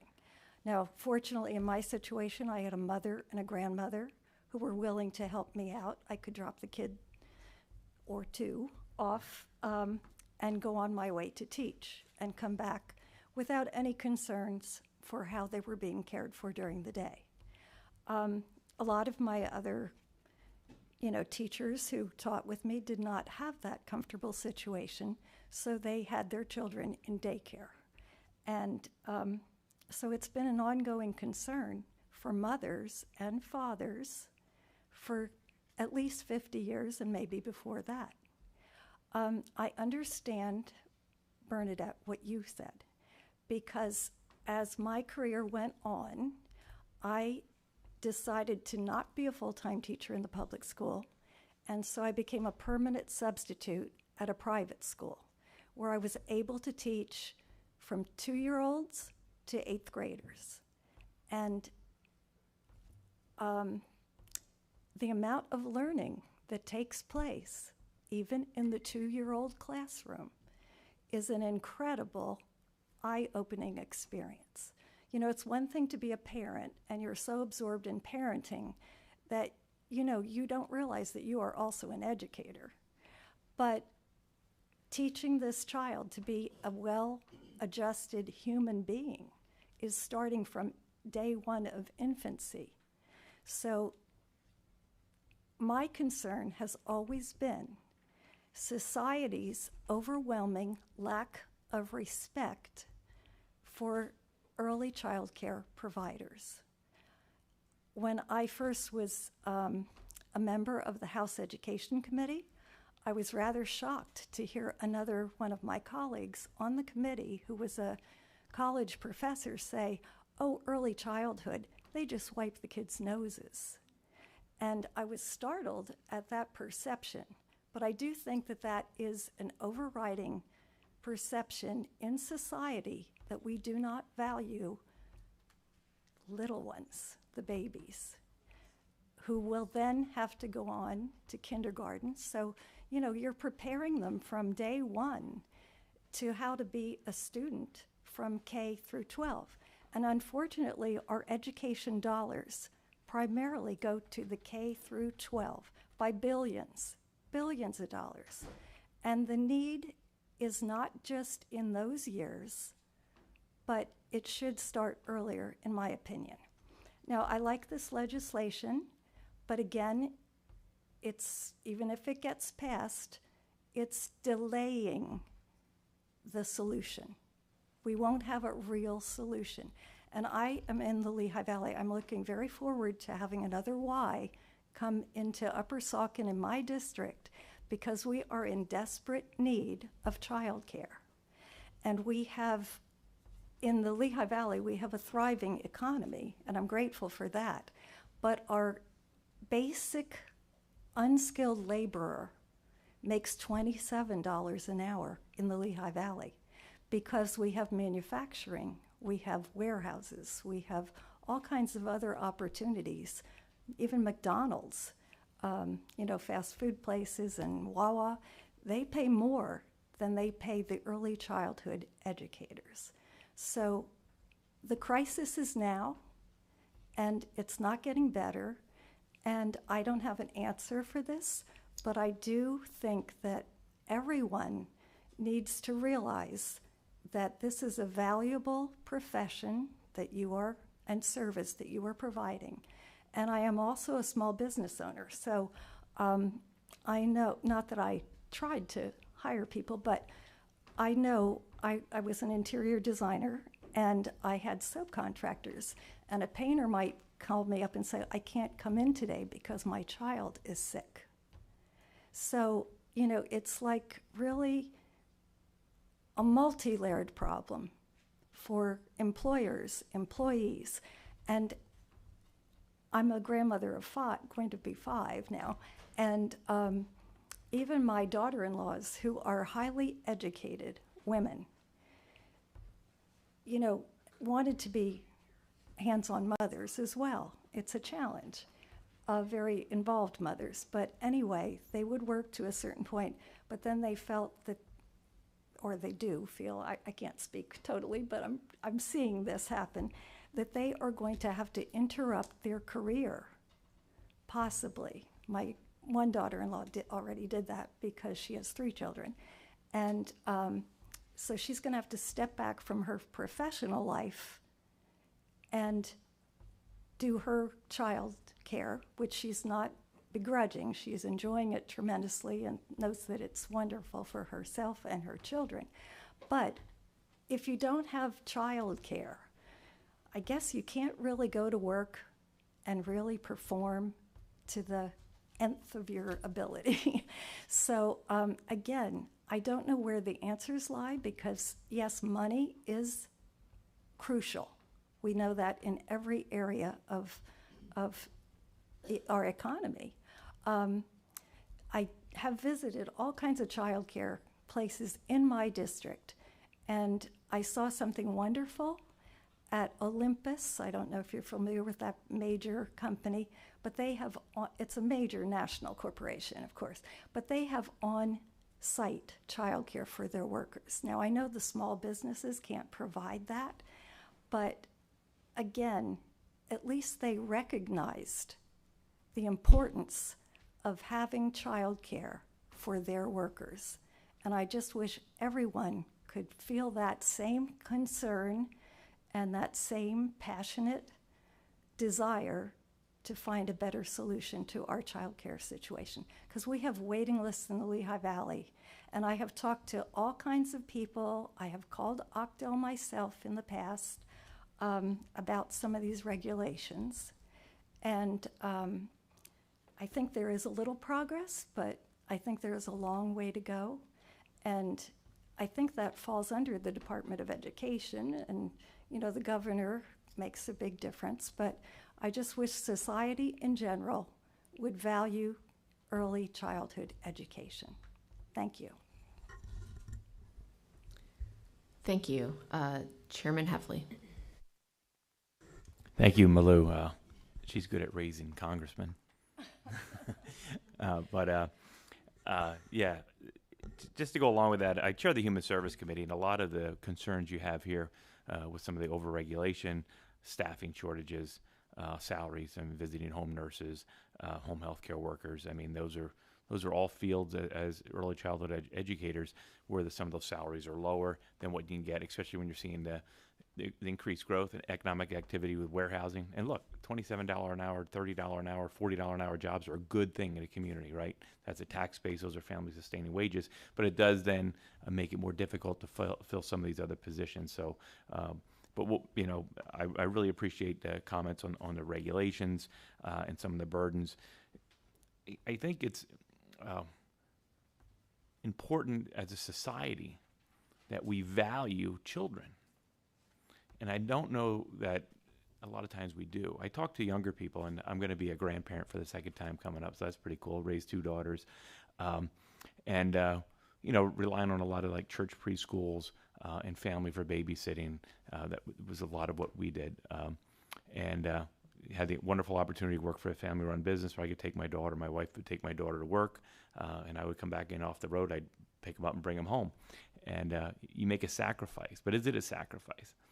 I would say that sacrificing family for career is more of a sacrifice than sacrificing career for family, and I think that's where we're at in society. And talking to younger people today, they want to have more children. Sometimes they say, I don't know if we can afford a second or third child because I can't afford daycare. And it's really insane. And what, as a society, what are we saying when we're going to say you can't afford to have another child in our society? So I think hearings like this, proposals that we're working on like this to help individuals that want to go into early childhood education or early in childcare, helping through dual enrollment, which is an awesome opportunity across the board in every realm for dual enrollment programs. So I think we need to consider to look at that, but I think we really need to change the narrative. And the number one thing in my life are my children, and well, I'm a granddaughter, but that's number one, right? And sometimes we overreact, right?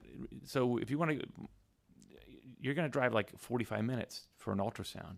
You can't even, we don't even deliver babies in Carbon County anymore. You got to go to Lehigh Valley, an hour. Babies are being born in ambulances because we have overburdened healthcare so much with what is needed in a maternity ward, and we definitely need tort reform, right? Because that's what's blocking a lot of this. So, is it better to drive farther and put people in jeopardy to deliver babies, or is it better to maybe look at regulations and deliver more, have more maternity wards? And I think the same can be said about childcare. And I get the lids on garbage cans for certain sectors, but it's not needed everywhere. Buying 20 garbage cans, the people that are sending their kids to your program are paying for it, and they can't afford it.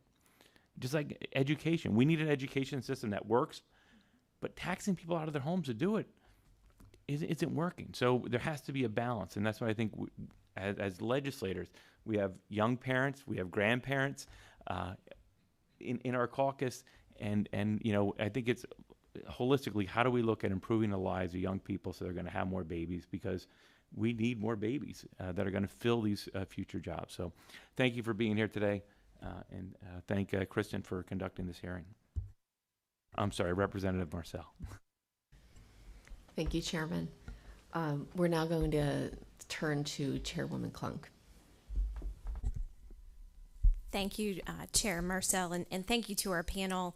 As a mom, my daughter, she says, "Mommy, what do you do?" And I said, "Well, I get to chair the kids committee," is what I tell her. And she's like, "That's wonderful, Mommy. Where are you going? And what are you doing today?" When I left, and we take a lot of time away from our families to do this, but it's really for all of the families in Pennsylvania who you get to serve every single day. So thank you for that, for loving our kids when we can't be there, for wiping their nose and seeing some of those milestones that maybe we can't see as parents. So thank you for that. I wanted to do a little bit of cleanup, if I may. I do have a couple of questions because we do want to figure out a way forward here and find solutions. So I have a couple of questions, and in no particular order, kind of coming back to the onboarding. I wanted to drill down a little bit. I know, Tiffany, you had talked about a potential Octel, clearinghouse. How can we make onboarding easier for you, cheaper for you? What are those challenges, and how can we streamline that process for you as an employer and for your employees so that they're not waiting when they could get another job offer and then you're losing them after maybe you've gone through two weeks of interviewing and going through that process? How can we make that easier for you? I do actually think that the bill that's being proposed would be a huge step forward because it is streamlining the process. So therefore, students in high school or technical schools will know the requirements. I've worked with the Directors Focus Group and colleagues, Nicole Featherman from Lifespan. Her and I work on forms and checklists every day to try to get it organized so that when we're presenting it to someone new in the field, they can understand what we're asking of them because it is complicated. So I think having high school students and technical high school students knowing what the requirements are will be a good first step. As far as streamlining, I would love to see that program, and you're right, it was years ago that they did introduce it and nothing has come of it. So I do feel like having Octel and DHS really listening to providers and understanding what the holdups are. I wish I would have been more prepared to bring it with me, but a few other directors had helped compile a list of different requirements that were needing attention, and one of them was the age requirement, and there were the one with the live plants was on there as well. So there were a couple areas that could have been a little bit easier. As far as onboarding, I think the clearances is a big one, because they do sometimes take time to come back, especially the fingerprinting, because the person needs to actually go and get fingerprinted, and then they need to wait for that clearance to come in the mail. I think they might be doing it online now. Before, you used to have to get a money order and mail it in and wait for it to come back. So they are making the process a little bit quicker. As far as, I'm trying to think of the other requirements, you know, reference letters are another requirement, and the trainings, I do feel like they're important. I do want to I add. was just going to add that the required trainings, so anyone who works in childcare has to have mandated reporter training for working with children. There is a health and safety training. It's 6 hours now, I believe. It used I to think be it's 10. now it's 6. Now it's 6. So all of those are required. We recently hired a student who graduated from MBIT, a technical program, and she came to us with those trainings done because they did them as part of their training program. So that was fabulous, because when she was able to start, after we did get the clearances, she was ready to go in the classroom, where if you have someone who switches in from a different career or without that background, their first week with us is generally sitting on the computer and going through trainings. So with And this absorbing the costs Yes, as well. yes, and Because we we- have to train them to take the trainings, sometimes pay pay for them, the trainings, yeah. and then pay to have that classroom covered. So it's like 3 times for one. Right, so you can meet all those training requirements in the structured program prior to coming into employment, and that would be a great help. And that's where I do believe the Hogan Labs bill is a great opportunity for us to make sure that our young people have those pre-clearances. They have a better understanding of what they're getting into. And maybe it's an opportunity for them to say, look, I don't really want to work with young children. Maybe I want to work with middle schoolers or high schoolers, but at least they're figuring that out, before they shell out a lot of extra money that maybe they didn't need to. So kudos to the representatives for coming up with that program.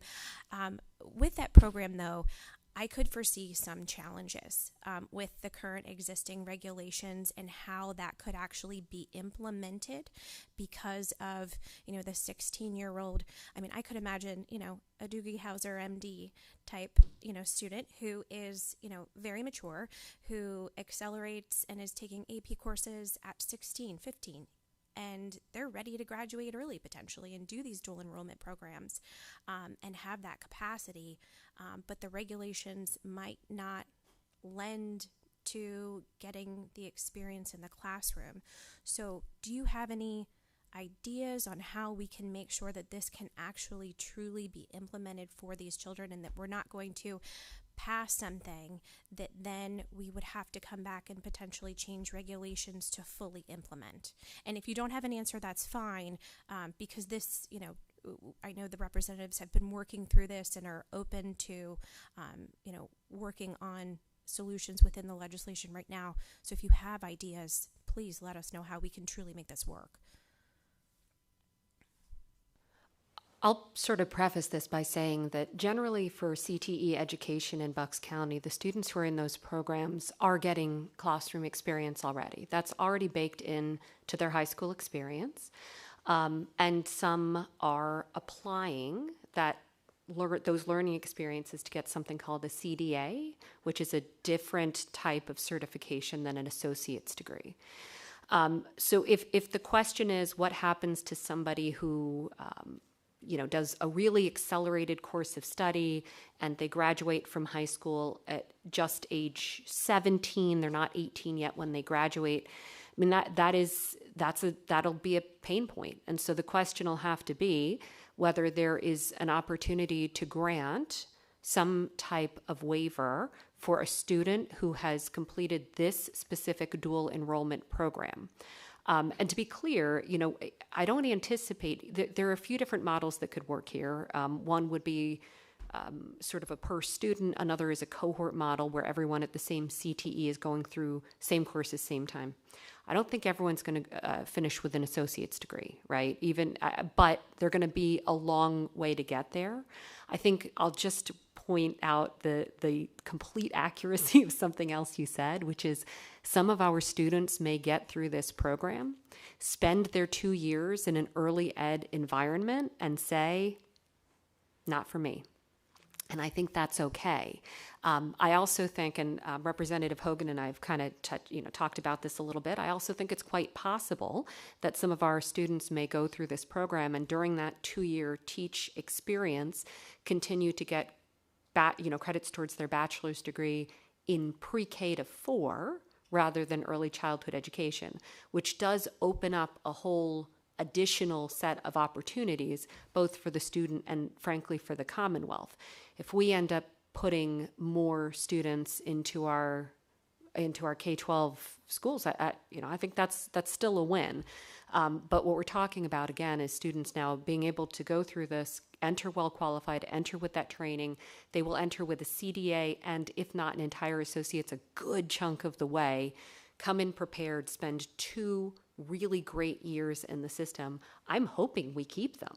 I'm hoping that among those students, we're going to have some who say, yeah, absolutely, I am the next Tiffany. I'm going to stay here until she's retiring, and then I'm going to.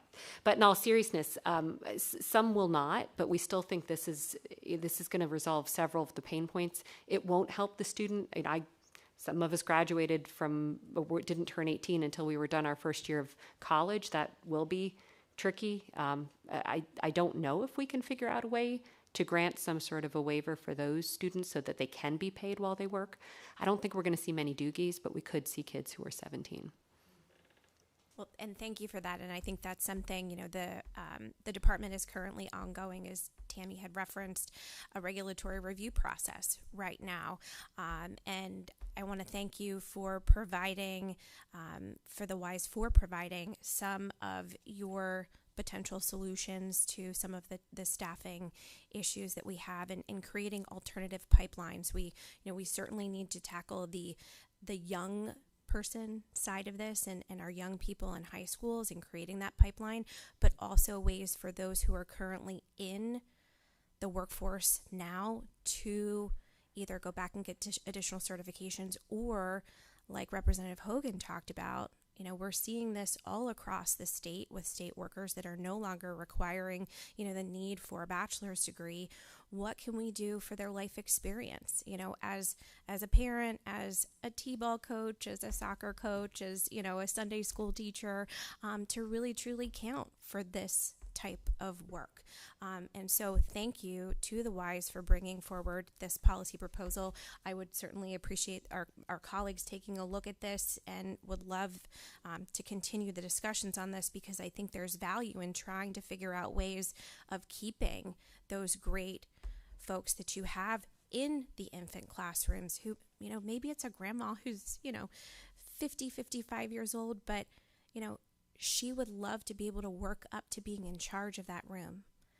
And maybe there are regulations that are standing. I'm a little insulted about the age reference. I'm not that far off. I have friends who actually are grandparents, but anyway, but I do think that there is such value in keeping those people because, like you said, a 16-year-old, there's a big difference between a 16-year-old and somebody who's 56 taking care of a very young 6-month-old. And they understand how a baby ticks because they've been around more children in their lifetime, just because of age. And so giving them an opportunity to grow within the profession with maybe not requiring a bachelor's degree or a master's degree, but still be able to have mentorship within, have a review process from Ocdale to come in and say, yes, Susie, who is a great aide in this classroom, she could be in charge of this classroom. She's been here for 20 years. Giving them that opportunity, I think, is critically important in retention. So thank you to the WISE for bringing forward that particular proposal. I really appreciate that. I also wanted to talk about the challenges that you're experiencing with children who need that additional learning support, the ADHD, the autism. What can we do as policymakers to give you guys the tools that you need to educate parents, to screen these children in for services? And I bring this up, a constituent of mine actually came to me a couple of years ago. She is now the new Miss Nevada. She, as part of her platform, she was Miss York County. It was to encourage child care providers to screen for autism. She had a family member and just saw the value in getting them the services early. So what can we do as policymakers? We've turned that idea into a bill. Representative Smith has it. But what can we do to really, truly help you identify these for parents to get the children's services, because it does save us money in the long run and it sets that child up for success. So what can we do for those children? I am going to try to keep this as short as possible because this is a topic I'm very passionate about. And I am actually in the process of potentially starting a nonprofit organization for neurodiverse children within programs as a consulting type parent resource agency. So that's a side project that I would like to see implemented. The main reason, though, is because of support and funding. So for-profit programs, if I want to buy a $500 piece of sensory equipment for my program, that's coming out of either fundraising funds, profits, or raising tuition. So therefore, I am hoping to access a nonprofit portion to get support for these neurodiverse children, because again, the ratios are 1 to 10 for pre-K, and if you have neurodiverse students, like I said, the effort, the time, the resources that are required to serve those children are higher and often need qualified people. So between wanting to hire a behavior analyst on staff, wanting to hire an occupational therapist, or partnering with programs that are able to provide those services, it is a very rising concern. So I do feel as though offering resources and funding for all programs to be able to support neurodiverse students is a big thing. Because if the funding is there, we can hire the qualified people to be within the program. And one of the things I would like to do is do screenings and evaluations, because as of right now, I have 3 kids that are on wait lists to get evaluated for autism. And the wait lists are long, and we're dependent on external community resources that are also spent and have wait lists. So I feel like in-house evaluations or hiring staff within programs would be absolutely amazing. Because we know the kids best. We're spending every day with them. They're not going to a 45-minute evaluation for them to say, no, I'm sorry, they don't qualify, which is also something that we run into. But that's another day. And I'd just like to echo what Tiffany said. While I've spoken a lot about school-age care, we also have an early childhood center that I directly oversee, and funding such as for the rapid response teams that has recently been enacted in the last year has been fantastic. But again, we now see wait lists for those rapid response teams. So it's another tool we have, but that tool is already backlogged. So why is it backlogged? They just don't have the resources to be able to support more individuals. They're the same Keystone Stars. In my area, they're the same Keystone Stars coaches are also part of the rapid response team and making initial assessments of the classroom. So they're doing dual duty with the services. So it's backlogged now. Great tool, great idea, but we're already seeing wait lists for this newest tool that we have.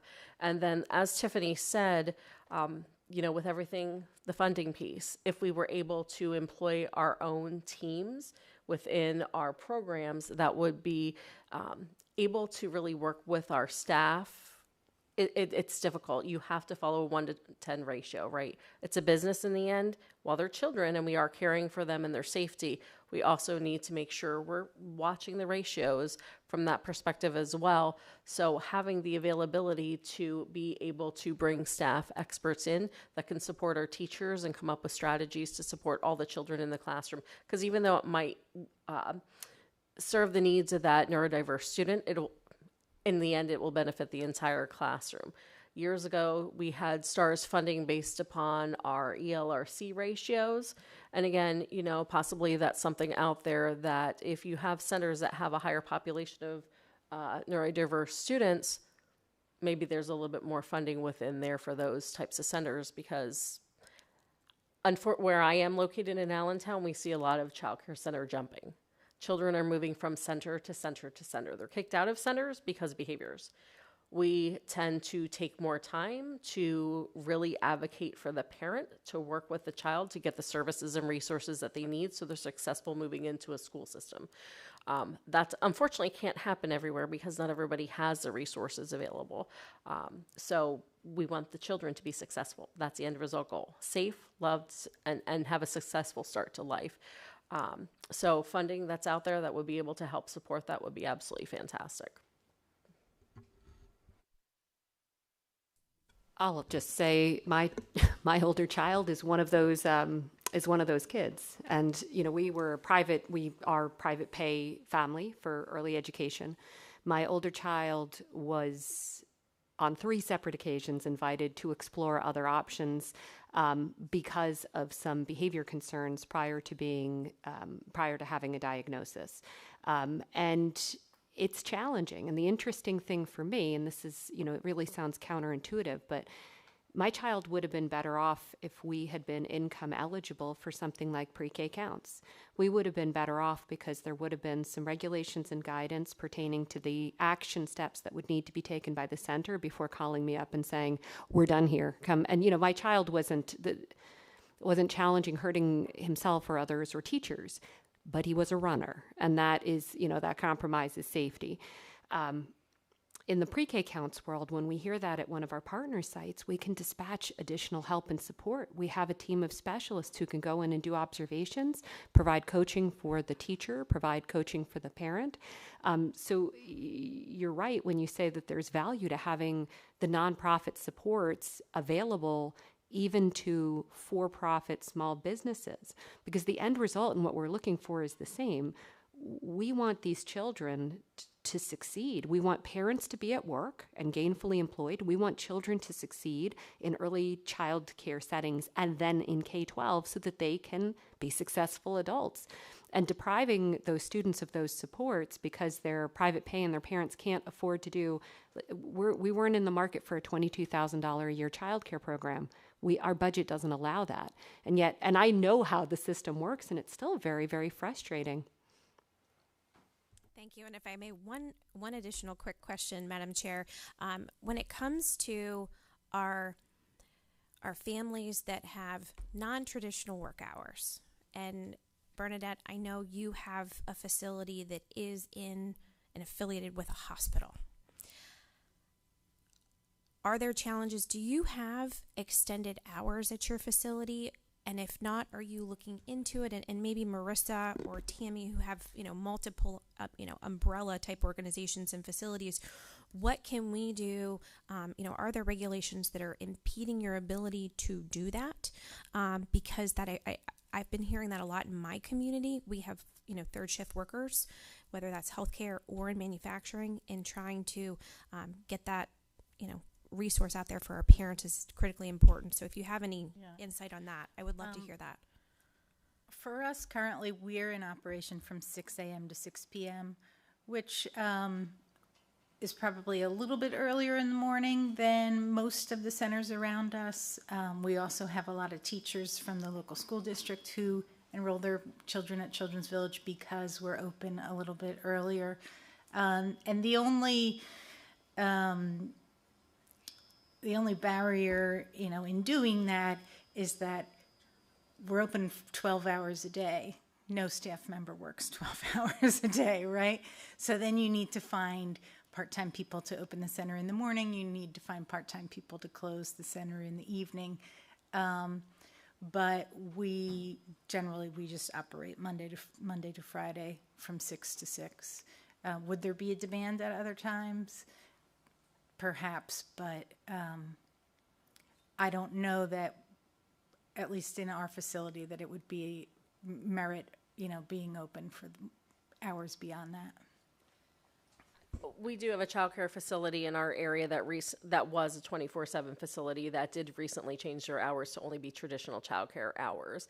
I coincidentally have a doctoral candidate student at my center this week researching non-traditional childcare hours and the need for it in the Lehigh Valley because her research, she's found that there is a need for it.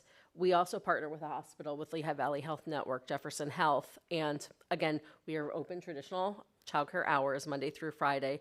We haven't, we've seen a lot of the parents finding alternative private care outside of those hours versus center-based hours. And some of that, working with those families, is their comfort level with having somebody care for their child overnight. A center might not be their choice versus a person. So I'm anxious to see what our candidate finds out through her work because it's a study she's doing right now for her doctoral program. I think the important note there too is the parent comfort level. So one of our partners has a nonprofit, and they do this specific kind of work, but it's very, very expensive. The name of the nonprofit is Along the Way, and their executive director is Christina Valdez. And we really have a great deal of respect for what they're doing, but it's challenging because it is not affordable for the parent, right? And I think the economics are such that unless the employer is going to commit to subsidizing a portion, and unless they can get some additional funding, typically private pay fundraising, it's really hard to do because generally you're not benefiting from the economies of 8-to-1 or 10-to-1 because what people, if you're working overnight, what you want for your child is not that they're sleeping in a cot, kind of in a warehouse setting. You want your child to be comfortable at home in their own bed with someone they know and trust. And so essentially what we're talking about then is babysitter rates for an overnight shift. She has some really excellent success stories, but the funding is a real pain point considering what the hourly wage that these, and I'll say it's disproportionately in her cadre that she serves, it's disproportionately working single moms. They're not going to be break even if they're paying for it themselves. So how do we keep them in the workforce to cover those non-traditional hours? But she'd be a really good resource of information on that. Thank you very much. Now I'm going to ask Representatives Hogan and Labs to make some concluding remarks. Thank you. Thank you, Rep. Marcel. And thank you to all the testifiers. This has been, I think, a very helpful and extensive conversation. Obviously, this is an incredibly complex issue, as we've kind of seen some of the back and forth dialogue here in terms of, are you talking about infants? Are you talking about 3-year-olds? Are you talking about neurodiverse children and all those other issues? And that's what is making this so complicated. And I think that's why there's a need to continue these conversations. And I think the Children and Youth Committee is going to do that. But I also think we should be urging the various regulatory agencies in Harrisburg to have a kind of start getting together and having some coordinating talks here to figure out how they can make it a little bit easier to help address these problems as well. But just touching very quickly on the bill, I know there was some back and forth, some various comments about it.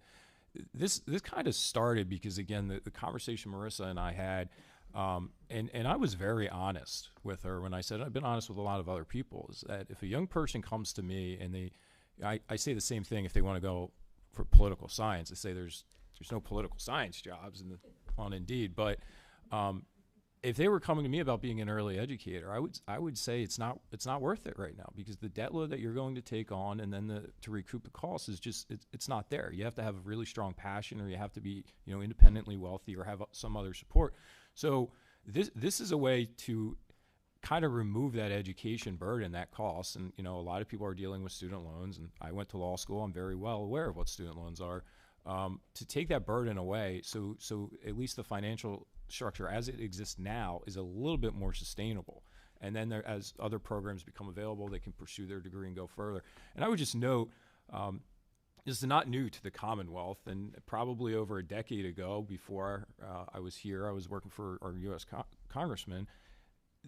The Commonwealth created a incentive program for professionals in the National Guard to recruit and stay in the National Guard so that they could help pay off their student loans so that professionals, I think it started as medical doctors that the Guard was in dire need of so that they could come and receive so much money a month as a stipend against their student loans. And there's a bill that is currently came out of committee in the House. It was passed almost unanimously in the Senate that would expand that program to include JAG officers and other career professionals to enter and stay in the National Guard to help their student loan funding. So this idea, again, is not foreign to our body.